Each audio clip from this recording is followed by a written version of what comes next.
الله يعلم ما نشكو من الألم وما نعانيه من ضيق ومن سقم، لكن لنا فيه ظن لا يخيبنا، حاشاه أن ترجع الأيدي بلا نعم.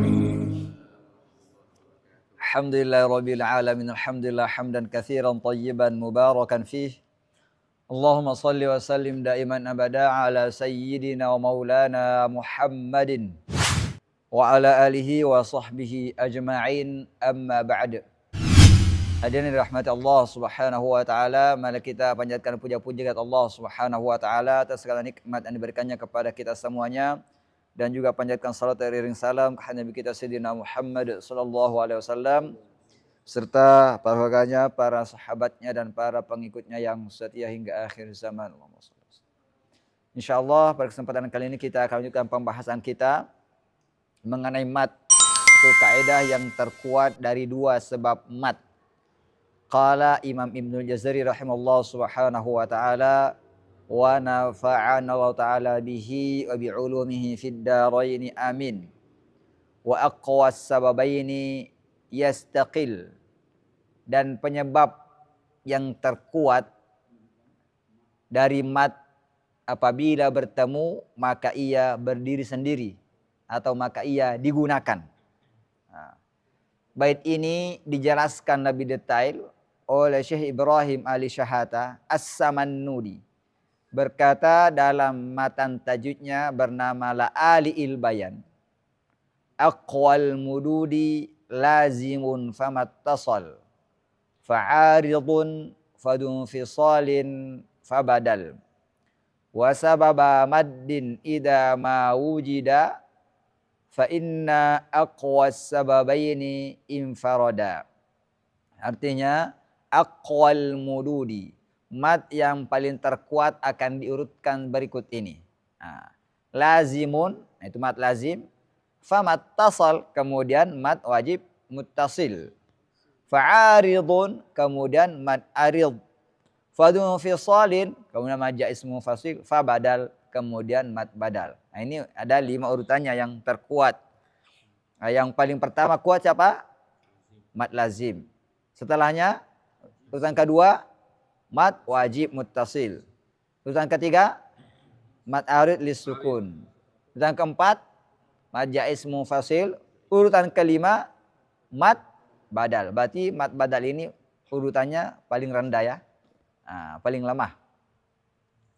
Baik. Ketika dua penyebab mat bertemu, maka di sini digunakan yang paling kuat. Ketika sama-sama kuat, digunakan kedua-duanya. Baik. Nah, sekarang kita jelaskan di sini pertemuan mat lazim dan mat badal berkumpul. Jadi mat lazim, penyebab mat lazim dan penyebab mat badal berkumpul.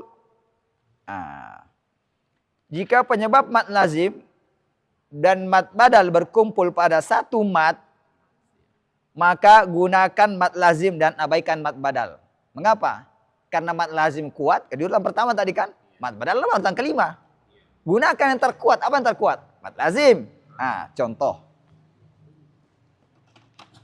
Wala amina ya. Apa itu? Amina.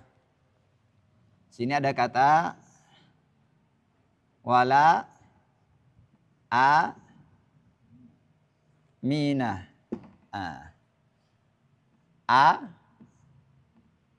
Baik. Mana mat badal sini? Hamzah sebelum alif ini merupakan penyebab mat badal. Oke? Mana penyebab mat lazim? Sukun yang berada setelah alif. Kan ini mim. Mim sukunnya mana? Double. Di sini dilambangkan dengan tasydid. Berarti di sini ada 2 huruf yang digabungkan menjadi 1. Baik. Ketika di sini huruf pertama yang sukun digabungkan ke huruf kedua, maka dilambangkan dengan tasydid. Berarti di sini ada penyebab mat lazim. Apa? Sukun yang berada setelah huruf mat. yang tergabung dalam satu kata. Ini satu kata. Nah, maka di sini bertemu dua penyebab mat. Apa itu dalam satu kata? Penyebab mat badal dan penyebab mat lazim. Maka di sini sebutkan gunakan yang terkuat dan abaikan yang lemah. Yang terkuat yang mana? Berarti sesuai dengan urutan tadi, lazim yang kuat. Maka tidak boleh dibaca-baca dua. Harus 6 di sini. Badal harus mengalah. Badal itu berapa? Lewat hafs 2. Nah, baik, maka ini boleh dibaca 2. Walaupun ada badal di sini. Mengapa? Karena dia dikalahkan oleh yang terkuat, mat lazim. Baik, udah dipahami? Mudah kan? Baik. Kemudian yang kedua, mat wajib dan mat badal bertemu. Jika penyebab mat wajib muttasil dan mat badal berkumpul pada satu mat, maka gunakan mat wajib muttasil dan abaikan mat badal. Nah, contohnya di sini, walladzina yunfiquna amwalahum ria'an nas. Baik, ada kata ria'ah. Ria'ah. Mana badalnya? Penyebab mat badal apa? Ini ada hamzah yang terletak sebelum huruf mat, yaitu alif. Mana penyebab mat wajib? Ini hamzah yang terletak setelah huruf mat. Dan ini satu kata. Satu kata. Mana yang digunakan? Yang terkuat. Tadi disebut mat arid, mat apa nih? Mat wajib itu urutan keberapa? Urutan kedua. Maka ini lebih kuat daripada badal. Maka gunakan yang kuat, abaikan yang lemah. Apa yang digunakan di sini? Wajib. Mat wajib dan abaikan badal. Maka di sini nggak boleh baca 2 harakat badannya. Diabaikan 2 harakat. Berubah menjadi 4 atau 5. Karena yang dipakai yang terkuat. Baik, udah dimengerti? Saya pindah lagi. Baik. Pertemuan mat jais mufasil dan mat badal. Artinya berkumpul ini. Penyebab mat jais dan penyebab mat badal. Falamma ra'a aydiyahum. Ra'a aydiyahum. Di sini ra'a aydiyahum. Ra'a aydiyahum. Mana mat badal? Ini hamzah yang terletak sebelum huruf mat. Apa huruf mat di sini? Alif. Itu penyebab badal ya. Mana mat jais? Hamzah yang terletak setelah huruf mat. Ini huruf mat. Di kata setelahnya, ini awal kata. Mat ini di akhir kata alifnya. Matnya di akhir kata. Ketika kita menyambung bacaan di sini, maka kita melihat, ternyata ada 2 mat berkumpul. Mat badal dan mat jais mufasil. Maka abaikan yang lemah, gunakan yang kuat. Kita melihat dalam jalur Syatibi, ini baca apa nih? 4 atau 5. Badalnya berapa? 2. Maka kita abaikan 2 langsung aja 4 atau 5. Berarti badannya nggak terpakai. Yang dipakai cuma jaisnya. Boleh 4, boleh 5. Baik. Kemudian apa lagi? Mat wajib muttasil bertemu dengan mat arid lisukun. Kadzalika linasrifa anhu as-su'a wal fahsya. Gitu kan? As-su'a, ada kata as-su'a. Saya sebutin di sini.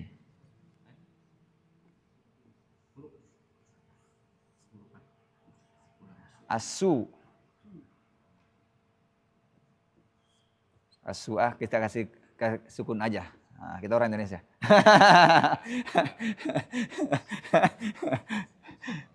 Baik. Di sini kata su'a, ketika kita waqaf di kata ini atau berhenti di kata ini, maka bertemu dua penyebab mat. Penyebab apa yang pertama? Hah? Penyebab mat wajib. Apa mat wajib itu? Bukan ada mat ini. Ada mat, setelahnya hamzah. Kan mat tabi'i apa ini? Dhamma ketemu waw. Ini kan mat tabi'i, ada mat namanya. Setelahnya apa? Ada hamzah. Hamzah di sini penyebab apa nih? Mat wajib. Kalau disambung. Kalau berhenti juga mat wajib. Tapi kalau berhenti ada sukun yang datang. Ada sukun yang datang. Ini kalau kita berhenti di sini berhakat gak ini? Enggak.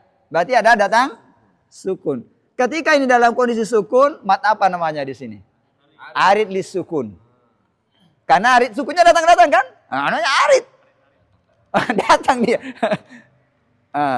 Berarti kalau kita kondisi sukun di sini, berarti dia apa? Jadi mat arid. Baik. Ketika ya mat wajib, bacanya di sini boleh 4 atau 5. Itu mat wajib. Nah, sekarang ketika dia sukun, mat arid li sukun apa bacanya? 2, 4, 6. Baik. Nah, sekarang kita melihat abaikan yang lemah, gunakan yang kuat. Kalau sama-sama kuat, gunakan semuanya. Baik. Ini penyebabnya lemah. Maka diabaikan. Yang tinggal, yang kuat berapa? 4, 5, 6. Maka ketika berhenti di kata ini, boleh 4, boleh 5, boleh 6. Dan tidak boleh 2. Walaupun dia arid. Kenapa? Karena penyebabnya wajib lebih kuat daripada ini. Mat wajib kan lebih kuat urutan berapa tadi mat wajib itu? Famat tasal urutan kedua, fa'arid urutan ketiga. Berarti di sini lemah, yang 2 ini lemah. 4 dan 6 ini kuat. Maka yang digunakan apa? Sama-sama kuat. Ini mat wajib nggak ada 6, tapi mat arid ada 6.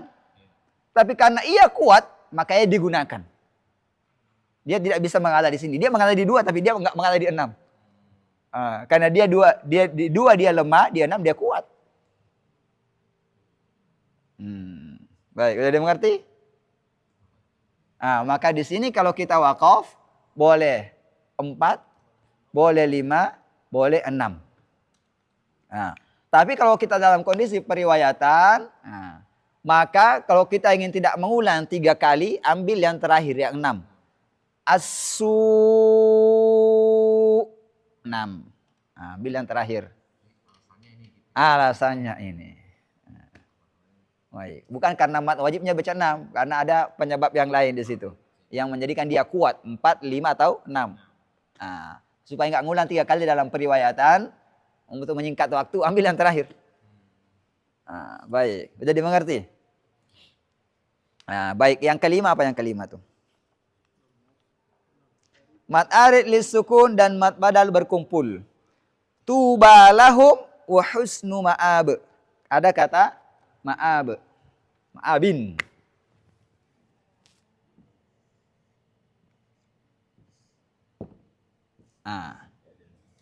Baik, kita melihat di sini mana mat badalnya? Hamzah yang terletak sebelum huruf mat. Apa huruf matnya? Alif. Berarti ini merupakan penyebab mat badal. Nah, mana mat badalnya bacanya? 2 kan? 2 harakat. Mana mat arid? Ini ketika kita berhenti di sini, ini dipakai nggak ini ma'abin? Tidak. Berarti sukun ini asli bentuknya atau datang? Arid li sukun. Baik. Berarti di sini mat li sukun apa? 2, 4, 6. Berarti kalau kita baca sebelumnya matnya, maka harus mengikut ini. Kalau sebelumnya 4, bagusnya 4, 4, 6, 6. Maka kalau 4, 4 ini harus mengalah di sini. Karena dia lemah di sini. Nah, kalau sebelumnya 2 ya 2. Nah, ini nggak mengalah karena sebelumnya baca 2. Karena sama-sama kan. Nah, karena kalau dari sini boleh 2, boleh ikut, tapi bukan karena badannya, karena boleh dibaca 2 di sini. Baik. Udah jelas? Nah, ini boleh 2 karena sebelumnya 2. Ini kan mat wajib nggak ada 2-nya kan? Ada nggak 2-nya? Langsung 4 atau 5.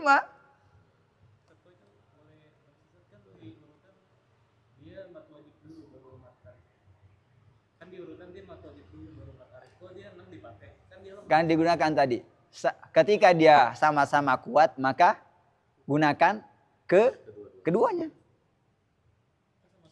Ya sama-sama kuat. Karena penyebab sukun itu kuat. Mengapa ini lemah? Karena asalnya ini lemah dilihat dari mat tabi'inya. Maka dia boleh baca 2.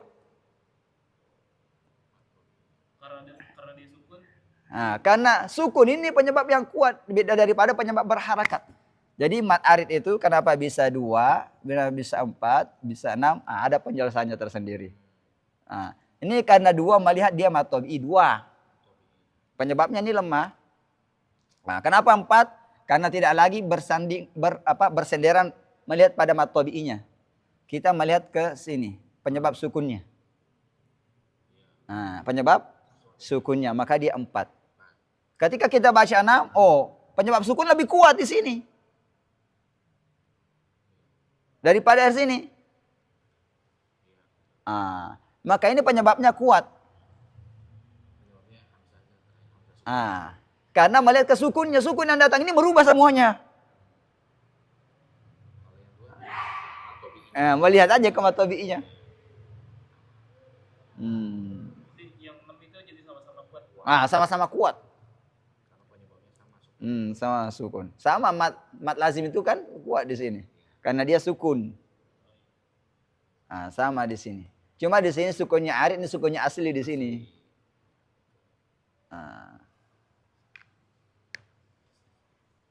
Baik. Udah?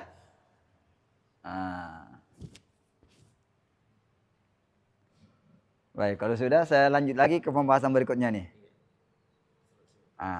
Ini kan dijelaskan tadi itu jika pembaca ini mat arid lis sukun dan madal bertemu.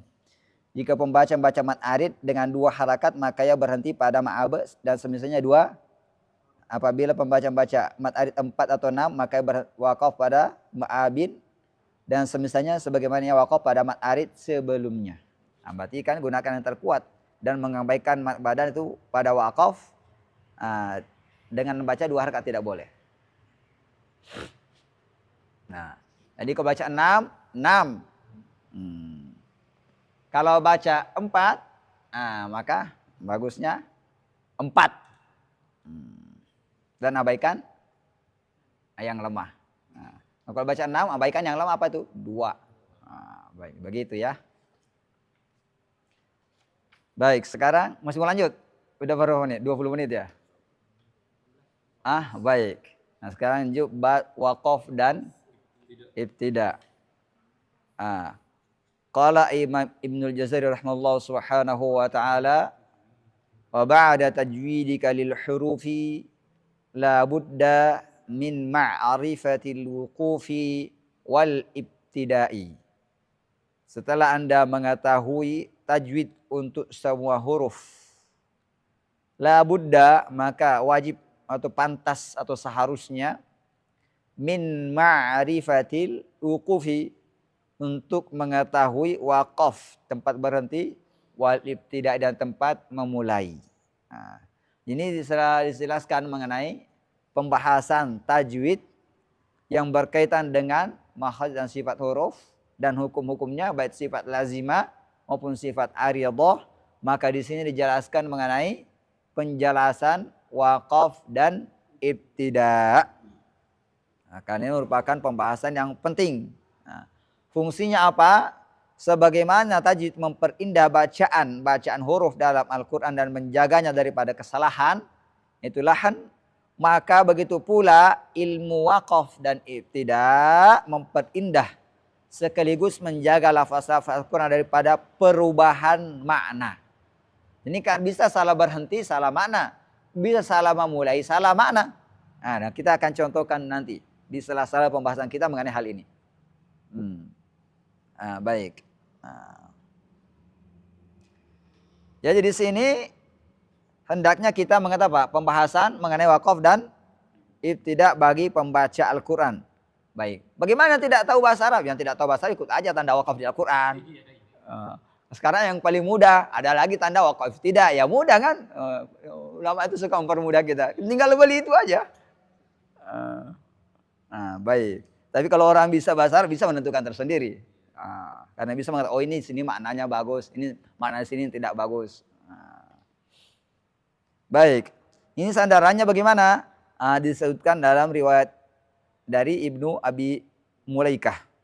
An Abdullah bin Abi Mulaikah, an Ummi Salamata, annaha su'ilat an qiraati Rasulullah sallallahu alaihi wasallam, faqalat kana yuqatti'u qiraatahu ayatan ayah.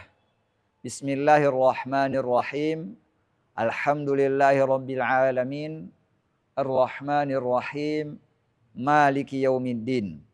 Ini diriwayatkan daripada sahabat Ibnu Abu Mulaikah dari sahabat Ummu Salamah radhiyallahu taala anha ketika ditanya tentang bacaan Nabi sallallahu alaihi wasallam, maka beliau menjelaskan Nabi sallallahu alaihi wasallam memutuskan bacanya ayat demi ayat. Berarti berhenti di akhir ayat, kemudian lanjut lagi, berhenti lagi di akhir ayat. Maka beliau mencontohkan Bismillahirrahmanirrahim, berhenti di situ.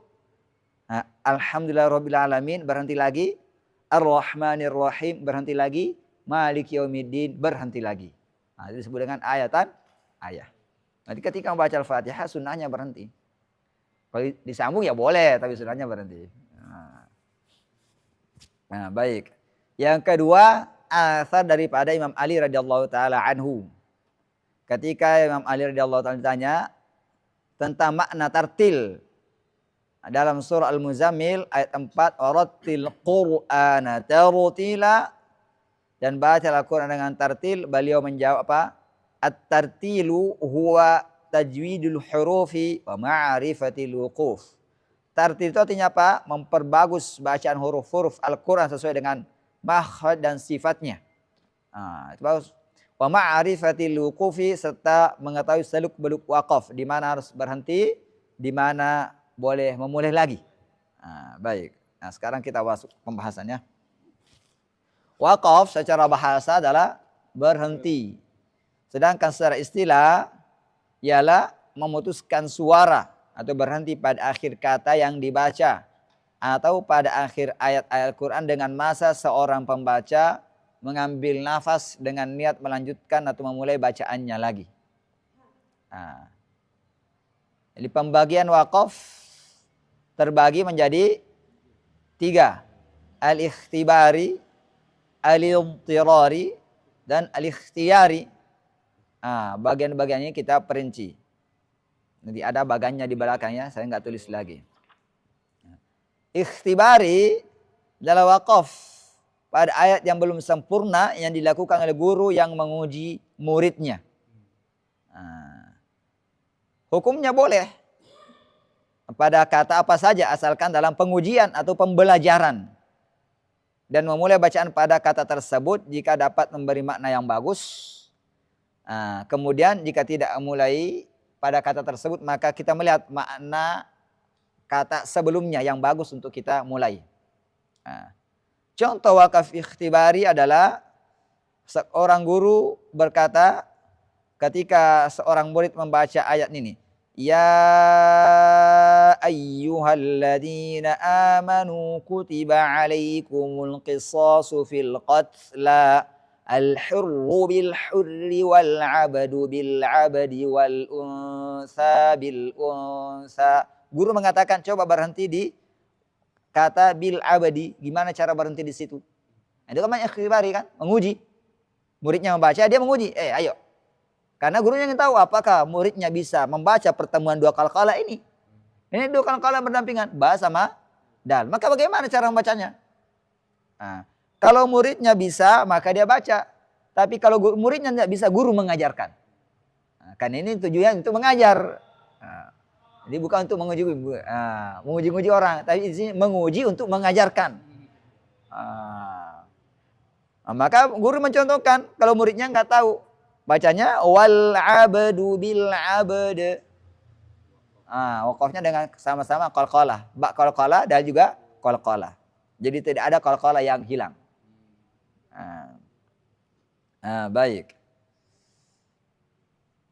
Kemudian berikutnya ada apa lagi? Idtirari. Waqaf idtirari adalah waqaf pada kata atau pertengahan ayat yang dilakukan dalam keadaan terpaksa atau darurat seperti kehabisan nafas, menguap, ngantuk, bersin, lupa dan lain-lain yang menjadi penghalang untuk menyempurnakan bacaan.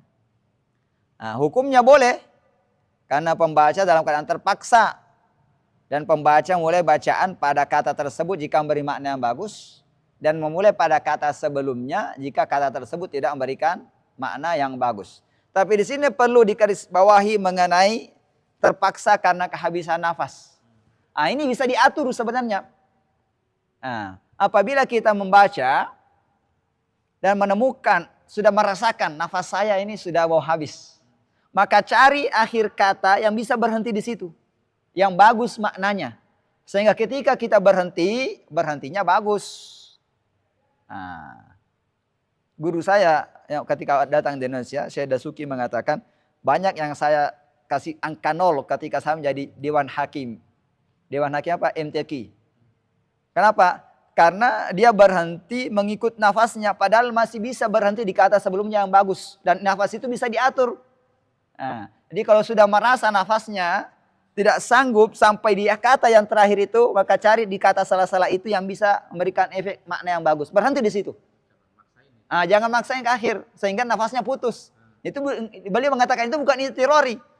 Itu kesengajaan. Karena masih bisa berhenti di situ. Sudah merasakan, ini nafasnya sudah nggak kuat. Maka cari kata yang memang sudah bisa menunjukkan makna yang bagus dan bisa wakaf. Itu kata beliau. Sehingga beliau bilang, kalau saya jadi dewan juri dan melihat ke situ, saya kasih 0 aja. Ini salah, ini bukan idtirari ini. Nafas bisa diatur. Beda kalau bersih, langsung bersih nggak bisa. Ditahan juga kita berhenti. Baik. Kemudian yang ketiga, apa ini? Al-ikhtiyari.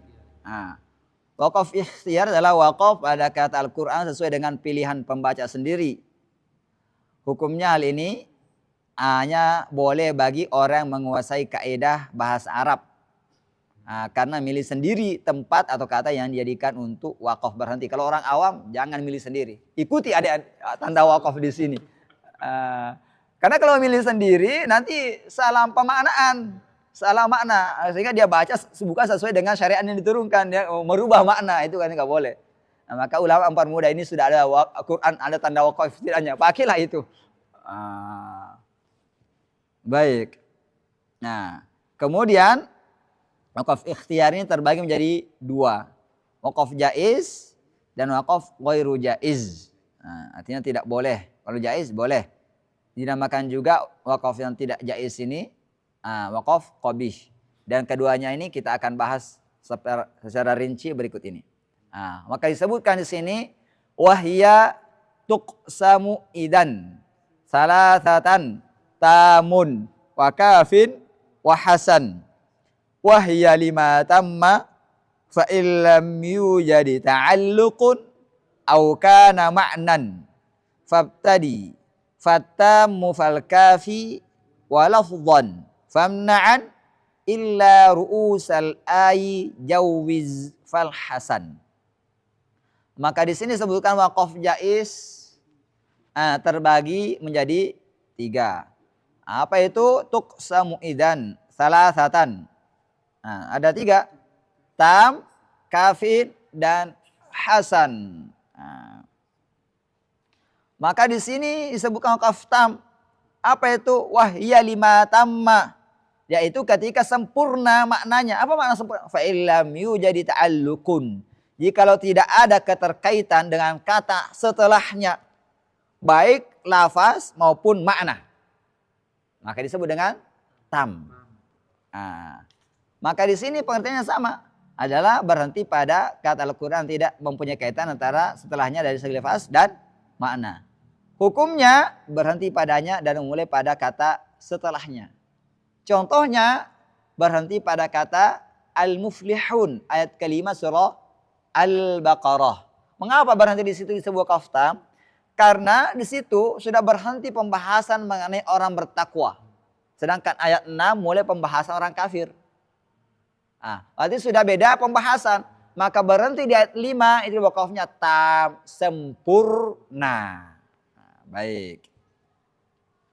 Nah, waqaf tam ini terjadi biasanya pada akhir surah.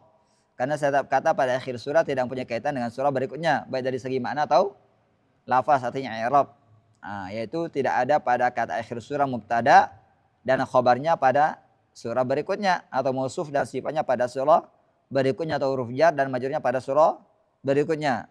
Ada juga kata terdapat pada pertengahan surah waqaf tam ini, yaitu pada setiap akhir dari sebuah kisah atau akhir daripada sebuah pembahasan.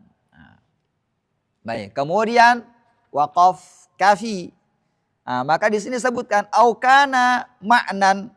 Nah, waqaf kafi adalah waqaf berarti pada Al-Quran yang punya kaitan antaranya dengan kata setelahnya dari segi makna dan tidak memiliki dari segi lafaz atau i'rab. Maka di sini sebutkan tadi di baitnya aukana maknan fabtadi, maka boleh Anda memulai setelahnya. Nah. Maka di sini contohnya waqaf kafi adalah berhenti pada kata la yu. Waqaf kafi ya. Waqaf apa? Waqaf kafi. Berhenti di kata la yu'minun. Ayat 6 surah Al-Baqarah. Innal ladzina kafaru sawa'un 'alaihim a'anzartahum am lam tunzirhum la yu'minun. Berhenti di situ. Ini waqaf kafi. Mengapa kafi? Karena ayat ini masih berkaitan dengan kata setelahnya. Nah, itu ayat setelahnya dari segi makna. Itu dengan ayat 7. Karena ayat 6, 7 masih membahas mengenai orang kafir. Satu pembahasan. Nah, baik.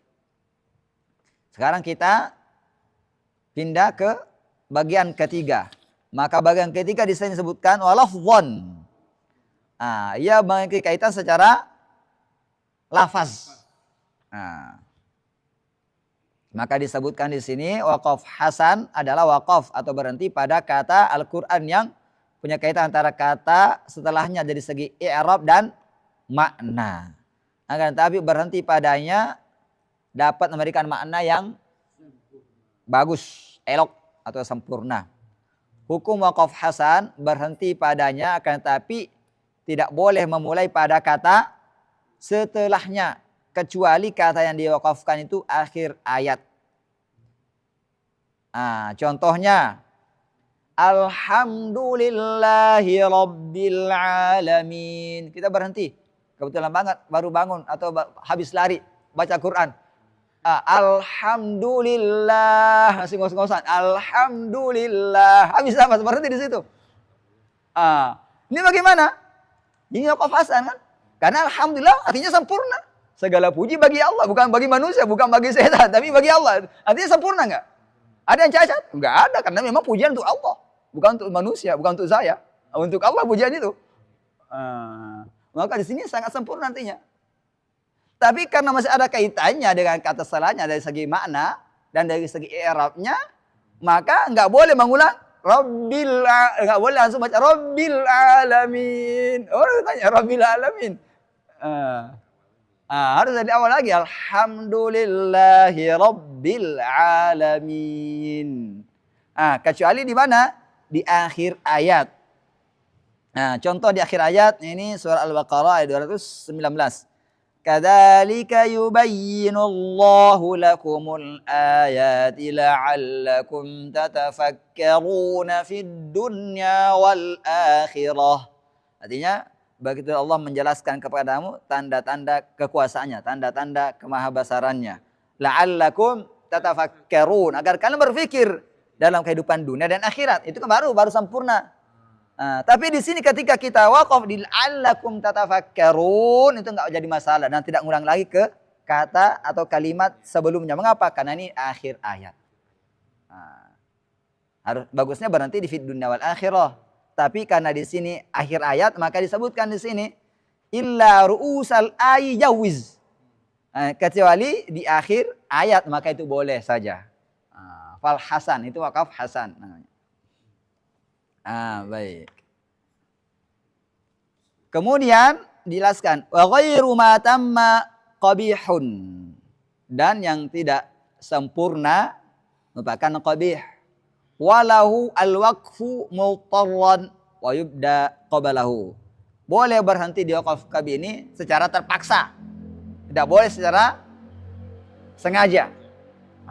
Wa yubda qablahu, dan dimulai pada kata sebelumnya. Tidak boleh kata setelah berhenti. Pada ini dijelaskan tentang waqaf ghairu jaiz atau waqaf qabih. Waqaf qabih adalah waqaf atau berhenti pada kata Al-Quran yang mempunyai kaitan antara kata setelahnya, baik dari segi i'rab maupun dari segi makna. Ini persis dengan pengertian dengan waqaf hasan tadi. Cuma bedanya waqaf hasan masih memiliki makna yang bagus. Ini kalau waqaf qabih tidak ada maknanya yang bagus sama sekali. Buruk semua. Baik. Maka hukumnya bagaimana? Hukumnya berhenti padanya tidak boleh karena memberi makna yang tidak sempurna atau salah. Hukumnya pembaca tidak boleh secara sengaja untuk berhenti padanya kecuali terpaksa seperti ngantuk, bersin dan selainnya. Tidak boleh mulai pada kata setelah kata yang diwakafkan. Makanya memulai pada kata yang diwakaf.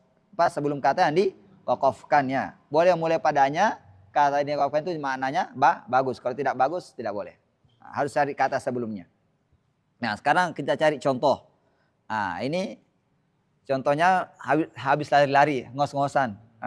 Ini anggap contoh buruk. Tadi contoh hasan masih bagus. Ini kebetulan contoh ya. Alhamdulillahi Rabb. Segala puji bagi Allah Tuhan. Ini menimbulkan pertanyaan orang mendengar, Tuhan apa?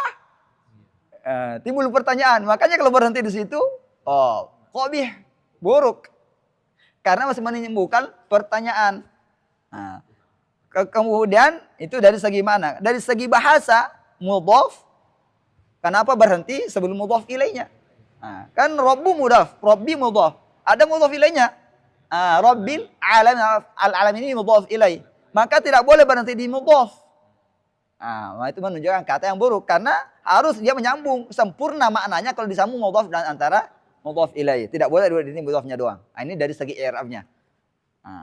Dari segi maknanya jadi enggak bagus, enggak elok. Dari segi i'rabnya juga enggak elok. Baik. Contoh yang kedua, berhenti pada kata as-shalah di surah An-Nisa ayat 43. Ya ayyuhalladzina amanu la taqrabus salata wa antum sukara hatta ta'lamu ma taqulun. Ayat ini berkaitan dengan pengharaman khamar. Tapi pengharaman khamar itu ada rentetan urutan hukumnya. Ayat ini belum final. Maka dalam kondisi ayat ini orang masih boleh minum khamar. Ini perlu dipahami di sini. Tapi pembahasan kita bukan masalah khamar. Kita pembahasan di sini ya. Saya hanya singgung saja. Nanti dikira orang karena bahasan ini masih boleh minum khamar. Cuma nggak bolehnya kalau mau sholat. Jadi ada rentetan hukumnya mengenai pembahasan khamar itu. Sekarang kita nggak bahas itu. Kita bahas tajibnya di sini. Apa yang tidak boleh di sini. Ya kalau berhenti misalnya. Ya ayyuhalladzina amanu la taqrabus shalah. Berhenti. Maka ini memberikan makna yang sangat buruk. Bertentangan dengan syariat. Mengapa? Syariat itu menyuruh kita sholat. Kalau enggak sholat, dosa besar. Mengingkari kewajiban sholat jadi kafir. Jadi di sini bagaimana? Wahai orang-orang beriman, jangan mendekati sholat. Kita nggak di sini Saya punya alasan Ustaz enggak sholat. Ini coba. Itu enggak boleh begitu. Artinya di sini sengaja berhenti di sini merupakan merusak makna. Sangat buruk karena bertentangan dengan syariat. Syariat memerintah kita untuk sholat. Ini berhenti di sini menurut kita untuk jangan sholat. Maka berhenti di situ tidak memberikan makna yang buruk. Baik. Ada lagi makna yang lebih buruk daripada itu. Contohnya apa? Di ayat apa ini? Berhenti pada kata ilah, surah Sayyidina Muhammad 19. Gitu mengatakan, ayat ini mengatakan fa'lam annahu la ilaha illallah. Ini saya ingin berhenti di sini untuk memberitahu saja bahwa tidak boleh. Bukan saya membaca seperti itu ya. Saya sedang mengajar untuk memberitakan bahwa tidak boleh di situ. Maka saya ingin mencontohkan yang salah. Jangan diikuti kecuali untuk mengajar. Fa'lam annahu la ilah. Berhenti di situ. Itu makna yang sangat qabi, sangat jelek. Mengapa? Ketahuilah tidak ada Tuhan. Jadi ateis langsung kita. Padahal ayat Al-Qur'an mengatakan kepada kita ada Tuhan. Itu Tuhan yang esa. Bukan Trinitas juga. Ini mengingkari semuanya. Tidak ada Tuhan. Maka berhenti di sini dengan sengaja, dengan mengetahui maknanya tidak boleh. Kalau mengetahui maknanya dengan saja jadi kafir. Karena sengaja mengingkari keberadaan Allah. Maka ini wakaf yang sangat buruk. Fa'alam annahu la ilaha illallah. Berarti di illallah. Jangan dikata ilah. Baik. Termasuk juga wakaf kabeh adalah wakaf pada mudhaf tanpa mudhaf ilaih. Tadi sudah dijelaskan contohnya. Atau berhenti pada amil rafa tanpa yang dirafa. Contohnya qal. Itu amil rafa, harus ada yang dirafa. Allah, qala Allah. Ya. Fa'il kan harus dirafa kan? Baik, yang ketiga atau berhenti pada amil nasab tanpa yang dinasab. Wa nada Nuh. Amil itu amil nasab. Apa nasabnya? Dia butuh maf'ul bih. Mana maf'ul bihnya? Ibnah. Ini kalau berhenti bagusnya wa nada Nuhun ibnah. Nuh menyeru kepada anaknya. Itu baru berhenti. Baik, atau berhenti pada syarat tanpa jawab syarat. Maka di sini contohnya berhenti wa lam yatub. Barang siapa yang tidak bertobat. Apa yang menimbulkan pertanyaan? Apa konsekuensi begitunya? Maka enggak bagus. Maka harus disebutkan jawab syaratnya. Faulaika humul zalimun. Maka orang itu termasuk orang-orang yang zalim. Lam yatub, barang siapa tidak bertaubat, faulaika humul zalimun. Itu jawab syaratnya. Lam yatub, syarat, jawab syaratnya faulaika. Baik. Atau berhenti pada mausuf tanpa sifatnya, atau fiil tanpa fa'il, atau fa'il tanpa maf'ul, atau amil jar tanpa yang dijar, atau ma'tuf tanpa ma'tuf alaih. Karena sebelumnya, belum sempurna maknanya. Kemudian dijelaskan di sini, walaysa fil Qur'ani min waqfin wajab wala haramun ghairu ma lahu sabab. Dan tidak ada dalam Al-Qur'an min waqfin daripada waqaf, wajab merupakan suatu kewajiban untuk berhenti, wala haramun atau haram untuk berhenti, ghairu ma lahu sabab, melainkan memiliki sebab-sebab tertentu sebagaimana dijelaskan tadi itu. Haram berhenti di ilah karena menafikan Tuhan, haram berhenti di sholat karena mengatakan sholat tidak mau untuk dikerjakan. Nah, itu ada penyebabnya kan gitu. Baik. Di sini disebutkan wakaf yang haram berhenti secara sengaja. Berhenti seorang qari pada wakaf kabih tanpa keadaan terpaksa menyebabkan makna ayat yang dibaca menjadi salah dan tidak diinginkan. Contoh yang tadi kita jelaskan, fa'alam annahu la ilaha illallah, berhenti di ilah. Baik, kemudian wakaf yang wajib berhenti. Wakaf yang wajib berhenti. Berhenti seorang qari pada kata yang apabila disambung atau diwasal dengan kata setelahnya akan menyebabkan makna yang menjadi rancu atau salah atau tidak diinginkan. Contohnya apa? Berhenti pada kata qauluhum. Surah Yunus ayat 65. Wala yahzunka qawluhum innal izzata lillahi jami'a. Ini enggak boleh apa nih? Enggak boleh wasal, karena kalau kita wasal itu menimbulkan makna yang rancu. Mengapa? Karena kan di sini ini ayat ini berkaitan kepada Nabi kita Sayyidina Muhammad SAW mengenai perkataan orang kafir. Wala yahzunka qawluhum, wahai Muhammad, jangan engkau merasa sedih atau berlaku sedih karena ucapan mereka orang-orang kafir itu. Innal izzata lillahi jami'a, sungguhnya kemuliaan itu milik Allah semuanya, bukan milik orang kafir. Falillahil izzatu wali rasulihi walil mu'minin. Maka di sini kalau disambung ayatnya seakan-akan orang kafir mengatakan innal izzata lillahi jami'a, padahal dia enggak katakan seperti itu. Maka kalau disambung di sini menimbulkan makna yang rancu.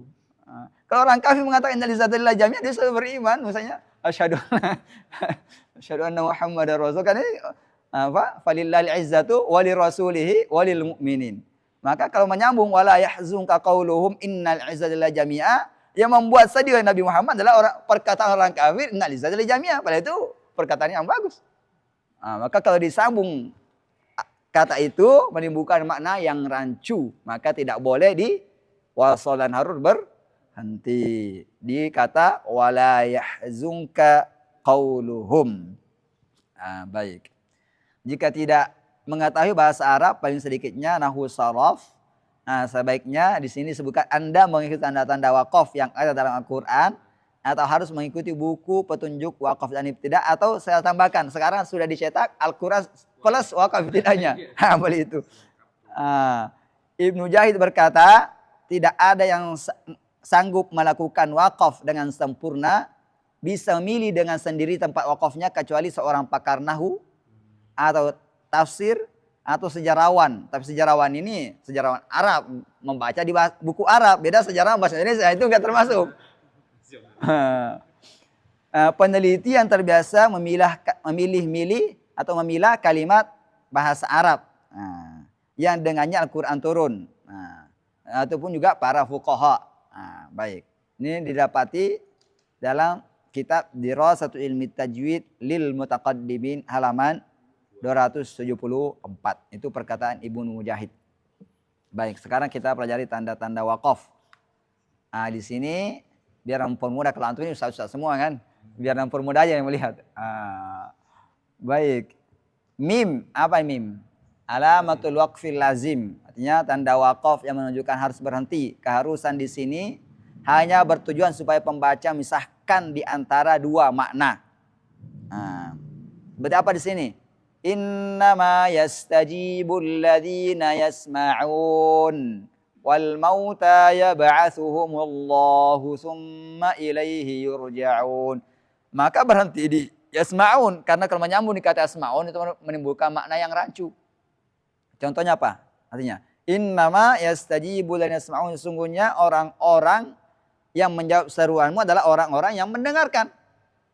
Wal mauta, kalau disambung wal mauta, orang mati, apakah orang mati mendengar? Wajib melakukan syariat? Enggak. Enggak wajib. Kalau azan orang mati datang, enggak. Maka harus berhenti di kata yasmaun. Karena kalau berhenti di wal mauta atau menyambung di kata wal mauta, itu mewajibkan orang mati juga ikut melakukan syariat. Baik, itu banyak. Baik. Satu contoh aja kita ambil ya.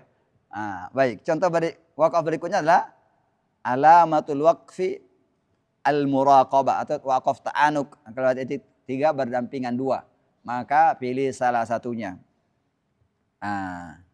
Contohnya di sini dzalikal kitabul la raib fihi hudal lil muttaqin, atau dzalikal kitabul la raib fihi hudal lil muttaqin. Baik. Kemudian ketiga, alamatul waqfil mamnu', tanda wakaf menunjukkan dilarang berhenti karena makna belum sempurna. Tadi kita sudah contohkan ya, apa ya? Di sini contohnya ada walladzi jaa'a bis-sidqi wa saddaqa bih ulaika humul muttaqun. Maka di sini tidak boleh berhenti karena dan orang yang walladzi jaa'a bis-sidqi, dan orang yang datang dengan kebenaran, wa saddaqa bih, dan membenarkannya. Kalau kita berhenti, ada apa dengan orang itu? Timbul pertanyaan. Kan? Bagaimana dengan hal itu? Bagaimana keadaannya? Bagaimana kondisinya? Itu menimbulkan pertanyaan. Kalau kita sambung, ulaika humul muttaqun, mereka itulah orang-orang bertakwa. Makanya jangan berhenti di situ, karena ada penjelasan di belakang mengenai orang tersebut. Baik. Kemudian yang keempat waqaf sila atau sili. Nggak boleh sholat. Bolehnya sila atau sili. Saya Nabil membaca sila. Dr. Eman membaca sili. Imam Swaid. Baik, tanda waqaf menunjukkan boleh berhenti, namun meneruskan bacaan lebih utama. Kemudian tanda qila atau kili, nggak boleh qala. Bolehnya qila atau qili. Saya membaca qila, dokternya baca qili. Di sini adalah tanda waqaf menunjukkan apa? Bagus berhenti daripada meneruskan bacaan. Kemudian jim, apa artinya jim? Alamatul waqfil jaizi jawazan mustawi at-tarafain. Tanda waqaf menunjukkan bolehnya berhenti atau meneruskan bacaan. Keduanya sama saja. Antum mau berhenti atau tidak sama saja maknanya. Kemudian ain, nomor 7 apa ini? Ain. Misalnya ini ditemukan di Quran tua. Cetakan sekarang jarang yang menunjukkan ain. Ini itu Quran tua cetakan dulu. Tanda yang menunjukkan tempat yang bagus untuk ruku bagi orang yang sholat, karena tanda ini menunjukkan kesempurnaan makna atau sempurna kisah atau mau'idhah. Contohnya di Al-Baqarah 7, di situ ada tanda ain setelah di atas nomor ayatnya. Khatamallahu ala qulubihim wa ala sam'ihim wa ala absarihim ghishawah wa ala absarihim ghishawatu wa lahum adabun azim. Setelah kata azim itu ada ain. Baik, sini saya sebutkan juga tanda-tanda waqaf. Tadi kan tanda waqaf cetakan Arab ya. Saya akan menulis tanda-tanda waqaf cetakan Indonesia.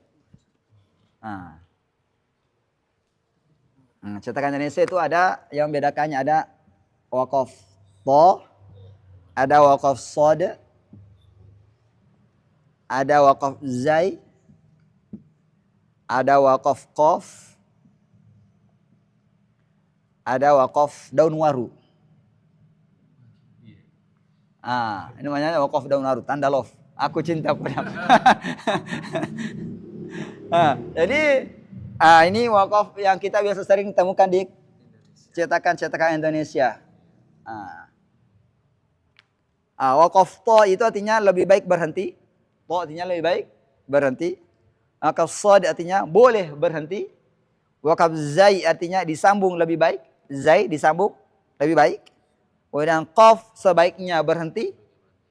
Daun waru, ini daun waru, tanda love, merupakan ayat dalam riwayat yang lain. Menunjukkan ayat dalam riwayat yang lain. Biasanya kita bisa temukan di cetakan Depak. Contohnya itu antum buka cetakan Depak, siratal ladzina an'amta alaihim. Di situ ada tanda ini. Tanda daun waru. Karena itu ayat dalam riwayat lain. Sedangkan riwayat Hafs itu disambung. Daun waru ini menunjukkan ayat dalam riwayat yang lain, tapi bukan ayat dalam riwayat Hafs. Baik, sudah selesai pembahasan kita. Udah mau 1 jam kayaknya nih, atau lebih.